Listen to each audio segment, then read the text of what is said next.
In 1901, inside the Bombay Presidency, a 10-year-old boy stood waiting on the platform of Mysore railway station. Dusk was falling, the station was emptying out, and no one had arrived to pick him and his siblings up. Seeing them stranded, the station master walked over to help.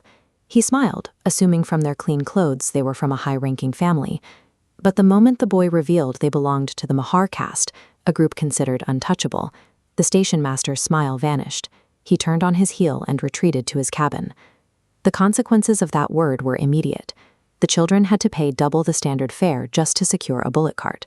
The driver refused to actually drive them, forcing the children to steer the cart themselves through the dark. And for the entire journey, they were denied access to drinking water. The sting of that night stayed with him.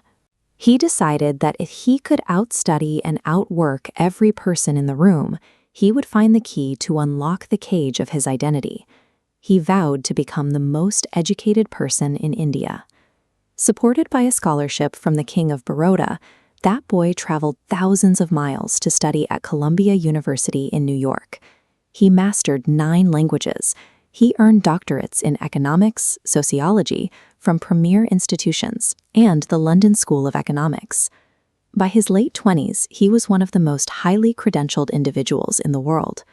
In 1917, he returned to India to fulfill the terms of his scholarship. He was appointed military secretary in the state of Baroda, stepping into a position of high governmental authority. Yet inside his own office, his subordinates refused to hand him paperwork. Peons and clerks would toss files onto his desk from a safe distance just to avoid physically touching him. No hotel would rent him a room.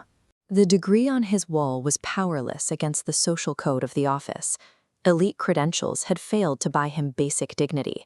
He needed a new weapon. He shifted his focus from personal achievement to mass mobilization.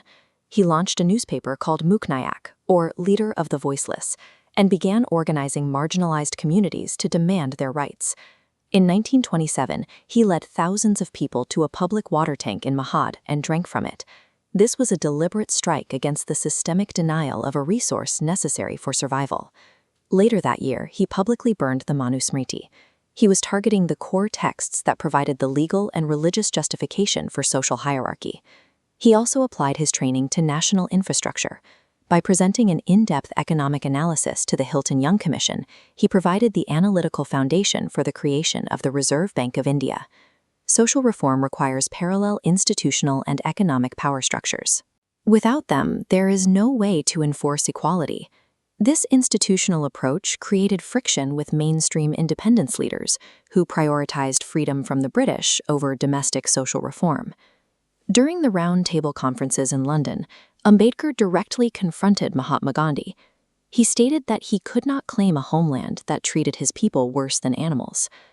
Gandhi viewed the caste system as a moral sickness, requiring the upper castes to choose reform. Ambedkar viewed it as a structural tyranny that had to be dismantled by law. He demanded separate electorates to secure political representation for the marginalized. This led to a high-stakes standoff with Gandhi, eventually resulting in the Pune Pact and a guaranteed number of reserved seats in the legislature. For those at the bottom of a hierarchy, political leverage is the only mechanism for survival. In 1947, the boy once forbidden to touch his school's water pitcher was appointed chairman of the drafting committee for independent India's constitution. He used the law to rewrite social reality. He drafted Article 17, which legally criminalized the practice of untouchability across the nation. He mandated rights for women, including equal pay and property ownership, and designed a strong central government capable of overriding local, caste-based authorities. He designed the Constitution as a rigid protective shield, a framework built to override thousands of years of entrenched social hierarchy. Ambedkar embedded a social revolution into the foundation of the state, turning a legal document into a tool for national transformation. Yet, Ambedkar knew that while laws dictate public behavior, they cannot instantly rewrite human hearts. In 1956, he made his final break.